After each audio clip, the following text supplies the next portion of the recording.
সুপ্রিয় শিক্ষার্থী, আসসালামু আলাইকুম। আজকের ভিডিওতে আমরা শিখতে চলেছি গুগল সাইট ব্যবহার করে কিভাবে একটি ওয়েবসাইট ডিজাইন করা যায়। শুরুতেই আমরা বইতে দেখে নেই।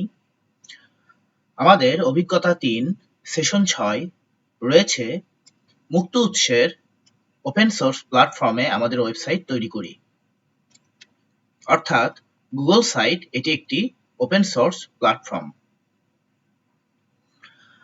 আমরা আমাদের নবম শ্রেণীর জন্য একটি নতুন ওয়েবসাইট তৈরি করার ধাপসমূহ অনুসরণ করে কাজ করি। কাজ 1, গুগল সাইট ওপেন ও টেমপ্লেট পরিচিতি। শুরুতে আমরা একটি ইন্টারনেট ব্রাউজার যেমন গুগল ক্রোম অথবা মজিলা ফায়ারফক্স ওপেন করব। অ্যাড্রেস বারে site.google.com লিখে গুগল সাইটে প্রবেশ করব। এরপর একটি গুগল অ্যাকাউন্ট দিয়ে সাইন ইন করতে হবে। কারো যদি জিমেইল অ্যাকাউন্ট না থাকে তবে আগে একটি অ্যাকাউন্ট তৈরি করতে হবে। আমি ধরে নিচ্ছি সবার গুগল অ্যাকাউন্ট রয়েছে। এই যুগে কারো গুগল অ্যাকাউন্ট নেই, এটি খুব বিরল ব্যাপার। আপনারা এই ভিডিও দেখার সময় আপনাদের পাঠ্য বই পাশে রাখবেন। আমি সুবিধার জন্য আমি স্ক্রিনের সাইডে রেখে দিচ্ছি এবং আমরা এটি দেখে দেখে ধাপে ধাপে বইতে যেভাবে লেখা রয়েছে সেভাবে কাজ করব। চলুন শুরু করা যাক। আমি মজিলা ফায়ারফক্স ওপেন করছি। যে কোনো একটি ব্রাউজারের কথা বলা আছে। বইতে লেখা আছে গুগল ক্রোম। আমি ফায়ারফক্স ইউজ করছি, আপনারা যে কোনোটি ব্যবহার করতে পারেন। প্রথমে আমরা গুগল ওপেন করে নিলাম। বলে রাখি এখানে আমার গুগল অ্যাকাউন্টে সাইন ইন করাই রয়েছে। আমি স্ক্রিনটি পাশে রাখছি।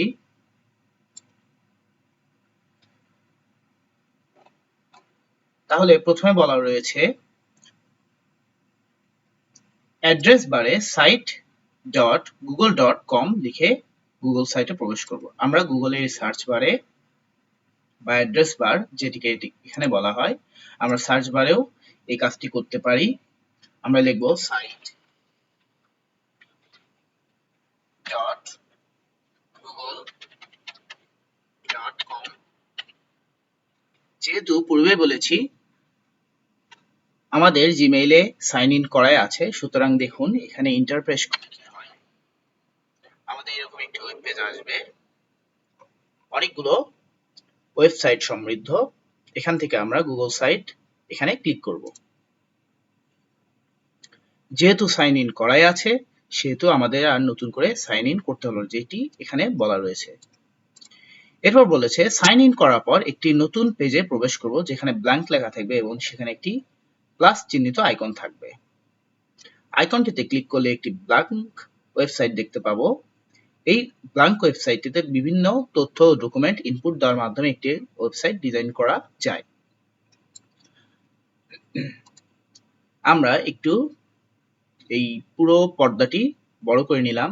দেখুন বইতে যেমন লেখা রয়েছে প্লাস চিহ্নযুক্ত ব্ল্যাঙ্ক সাইট। এখানে ক্লিক করলে আমাদের নতুন পেজ ওপেন হবে। একটি ফাঁকা পেজ ওপেন হবে যেখানে আমরা বিভিন্ন ডিজাইন করতে পারবো। চলুন আবার বইতে ফিরে যাই। বলা হয়েছে আমরা ব্ল্যাঙ্ক আইকনটিতে ক্লিক না করে আরো কিছু টেমপ্লেট এক্সপ্লোর করার জন্য উপরের বাম দিকে টেমপ্লেট গ্যালারি লেখা জায়গায় ক্লিক করব। খেয়াল করুন বাঁদিকে এই যে টেমপ্লেট গ্যালারি, এখানে ক্লিক করতে বলা হয়েছে। চলুন আমরা স্ক্রিন বড় করে নিয়ে এখানে ক্লিক করি। ক্লিক করার পর দেখুন এখানে বিভিন্ন টেমপ্লেট চলে এসেছে, যেমন family update, portfolio, event, help centre, project, team, etcetera etcetera, education, professor, class, club. বইতে আবার ফিরে যাই।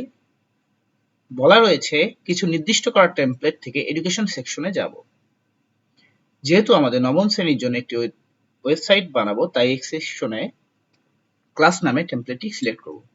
দেখুন আমাদের এডুকেশন সেকশন আমরা পেয়েছি স্ক্রল করে নিচে এসে, এবং এখান থেকে ক্লাস টেমপ্লেটটি পেয়েছি।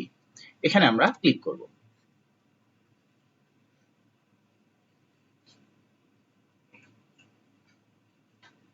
আমাদের সামনে নতুন একটি পেজ চলে এলো। বইতে কি লেখা রয়েছে দেখি। বইতে লেখা রয়েছে, এই টেমপ্লেটটি প্রবেশ করে আমরা টাইটেল ক্লাস নাম টাইটেলটি দেখতে পাবো। এখানে হোম, স্কেজুয়াল ও নিউজ লেটার নামে 3টি পেজ রয়েছে এবং ডান পাশে ইনসার্ট, পেজেস ও থিমস নামক 3টি অপশন রয়েছে। দেখুন আমাদের 3টি page home, schedule, news letter এবং ডান দিকে ইনসার্ট, পেজেস, থিমস নামের 3টি অপশন রয়েছে, ঠিক যেমনটি বইয়ে বলা রয়েছে। এরপরে লেখা রয়েছে, ইনসার্ট নামক অপশনটিতে ক্লিক করে আমরা বিভিন্ন ডকুমেন্ট ও গুগলের বিভিন্ন সফটওয়্যার ওয়েবসাইটটিতে সংযুক্ত করতে পারব। অর্থাৎ এই ইনসার্ট, ডান দিকে খেয়াল করুন, ইনসার্ট এই অপশনটিতে আমরা গুগলের কিছু সফটওয়্যার এখানে আমরা নিতে পারবো, ঠিক যেমনটি বইতে রয়েছে, সংযুক্ত করতে পারবো। কি কি রয়েছে, যেমন গুগলের form, chart, sheets, slides, doc, map, calendar, YouTube এবং বিভিন্ন কাজের কিছু অপশন যেমন স্পেসার, ডিভিডা, এগুলো আমরা পরে ধীরে ধীরে শিখব। Text box, image, drive, etcetera etcetera. Themes নামক অপশনটিতে ক্লিক করে আমরা ওয়েবসাইটটির ডিজাইন পরিবর্তন করতে পারবো। পেজেস নামক অপশনটিতে ক্লিক করে আমরা হোম, স্কেজুয়াল এবং নিউজ লেটার নামক 3টি পেজে আমরা প্রবেশ করতে পারবো। থিমস নামক অপশনটি দেখে নেই। থিমস নামে বলা হয়েছে এখানে থেকে আমরা বিভিন্ন ডিজাইন পরিবর্তন করতে পারবো, অর্থাৎ এই পেজে যে লেখাগুলো রয়েছে বা ধরনগুলো রয়েছে এগুলো আমরা পরিবর্তন করতে পারবো। এটি আমরা একটু পরেই দেখব। এবং বলা রয়েছে বইতে, খেয়াল করুন, পেজেস নামক অপশনটিতে ক্লিক করে আমরা হোম, স্কেজুয়াল এবং নিউজ লেটার নামক 3টি পেজে আমরা প্রবেশ করতে পারবো। আমরা বাঁদিকে খেয়াল করুন, বাঁদিকে মাঝামাঝি হোম, স্কেজুয়াল, নিউজ লেটার এই 3টি অপশন ক্লিক করে আমরা ওই পেজগুলোতেও প্রবেশ করতে তো পারবোই, কিন্তু এই 3টি ডান দিকে খেয়াল করুন, এই ইনসার্ট, পেজেস এই 3টি অপশনে, এই পেজেস অপশনে ক্লিক করে এখান থেকেও আমরা নির্দিষ্ট পেজে যেতে পারবো, অর্থাৎ এই 3টি পেজে আমরা যেতে পারবো। যদি আমরা আরো পেজ নিতে চাই তাহলে প্লাস চিহ্নে ক্লিক করতে হবে। দেখুন প্লাস চিহ্নে ক্লিক করার সঙ্গে আমাদের কি কি অপশন চলে এসেছে। নিউ পেজ, আমরা যদি নিউ পেজে ক্লিক করি তাহলে নিউ পেজ যুক্ত হবে। এগুলো কাজ আমরা পরে শিখব। প্রথমেই আমরা থিমস এর কাজ শিখে নিই।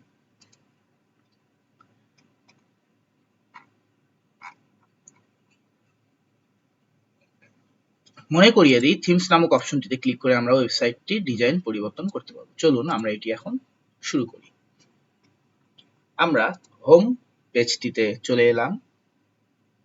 এখানে ক্লাস নেম, ক্লাস ওভারভিউ, তারপর 2টি ছবির অপশন, তারপর একটি ছবি রয়েছে, এরপরে অ্যাবাউট মি, পাশে একটি ছবি রয়েছে, তারপর রিসোর্সেস লেখা রয়েছে, student sites, parent sites etcetera etcetera লেখা রয়েছে। এখানে আমরা ক্লিক করে এগুলো পরিবর্তন করতে পারবো। প্রথমেই খেয়াল করুন, আমরা এই পুরো ওয়েবসাইটটির কালার চেঞ্জ করতে চাচ্ছি। তাহলে কি করতে হবে, দেখুন আমরা এখানে থিমসে ক্লিক করেছি, এখানে কিছু স্ক্রল করে নিচের দিকে এলে কিছু আমরা কালার দেখতে পাচ্ছি। যদি আমি এই সবুজ কালারটিতে ক্লিক করি, দেখুন মুহূর্তেই আমাদের থিমস অর্থাৎ পুরো ওয়েবসাইটটির কালার অংশগুলো চেঞ্জ হয়ে গিয়েছে।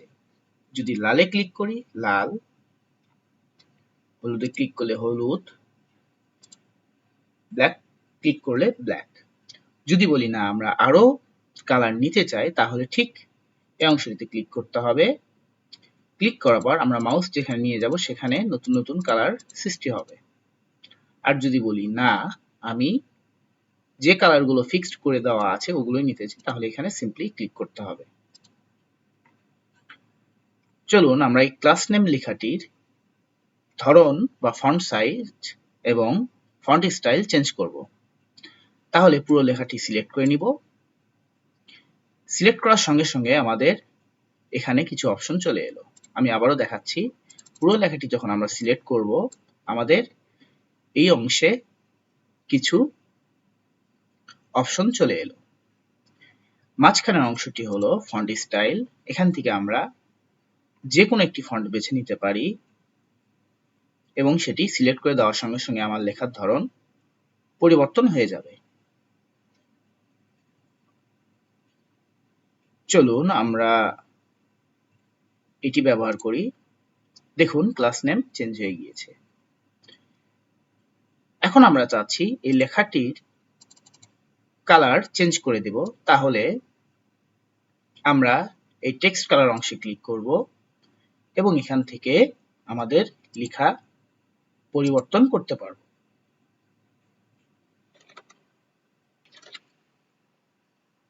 দেখুন,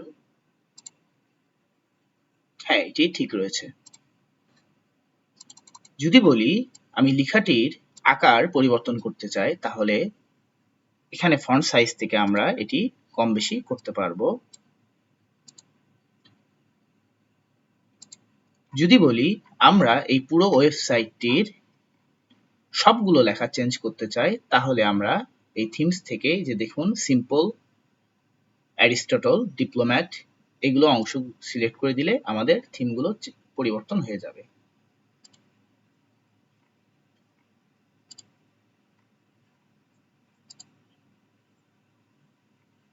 দেখুন কালার চেঞ্জ হয়ে যাচ্ছে।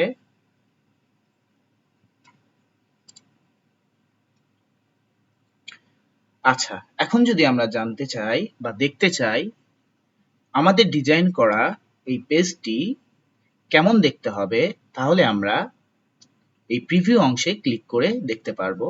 অর্থাৎ একজন ভিজিটরের কাছে এই পেজটি দেখতে কেমন লাগবে সেটি আমরা এই প্রিভিউ এর মাধ্যমে দেখতে পারবো। এখানে ক্লিক করার সঙ্গে সঙ্গে দেখুন আমাদের ওয়েবসাইটটি ঠিক দেখতে এইরকম লাগবে।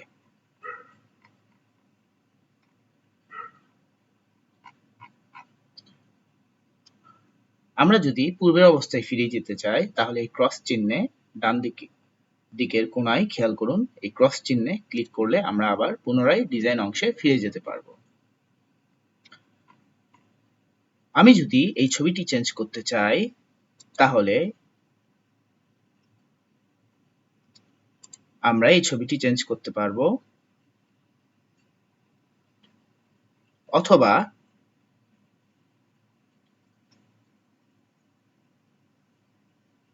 আমরা এই ছবিটি রিমুভ করে দিতে পারবো। রিমুভ অংশে ক্লিক করলে এই ছবিটি চলে যাবে। এইভাবে আমরা আমাদের প্রয়োজন অনুযায়ী যে কোনো পেজ একে একে ডিজাইন করতে পারবো। আমরা হোম পেজ এটি পরিবর্তন করতে পারবো, স্কেডিউল পরিবর্তন করতে পারবো এবং নিউজলেটার পরিবর্তন করতে পারবো। পরবর্তী ভিডিওতে আমরা কাজ 2 শিখব। সেই পর্যন্ত সবাইকে ধন্যবাদ।